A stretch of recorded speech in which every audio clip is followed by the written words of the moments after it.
Hi, this is Alex Wood with the Journal Inquirer.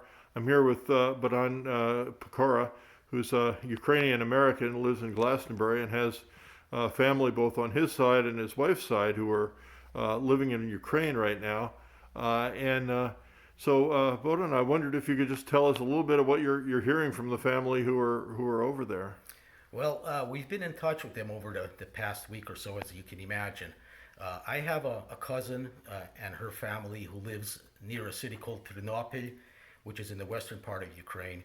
They have not yet been affected by the fighting, uh, and their primary mission right now, as they see it, is that they are providing housing to receive refugees for people who have come from the basically battle-stricken regions.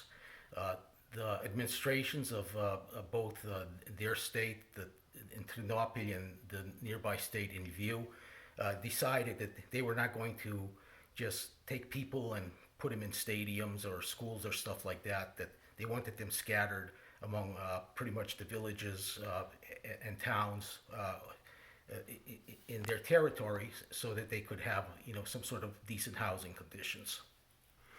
And you mentioned that at the same time that they're engaging in this very charitable activity for people who have been affected by the fighting, you also have to watch out for saboteurs. That's correct. One of the things that has happened, and it's not only in their area, but the Ukrainian television has posted a warning nationwide.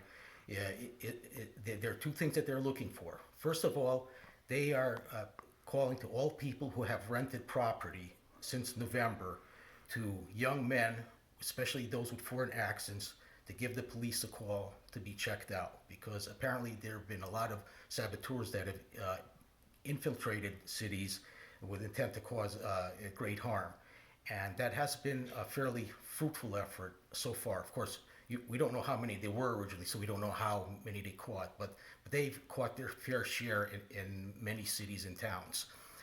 The second thing that people have noticed is there have been these strange markings appearing on public buildings, on the roads, and on rooftops. And these are believed to be geolocation type coordinates for whatever navigation or weapons equipment the Russian Federation can use. So people have been told that if you find such a thing, uh, paint it over, cover it with dirt, or call the police. Yeah, and now your wife's family has also been very affected. They have multiple generations down to a 3-year-old child, I guess you told me, and the ties among the people are sort of making it difficult for anybody to flee to Poland and so on. Yeah, that's correct. My wife also has a cousin, basically her cousin's daughter, and extended family, and they live in a city called Lviv, which is maybe 50 miles from the Polish border.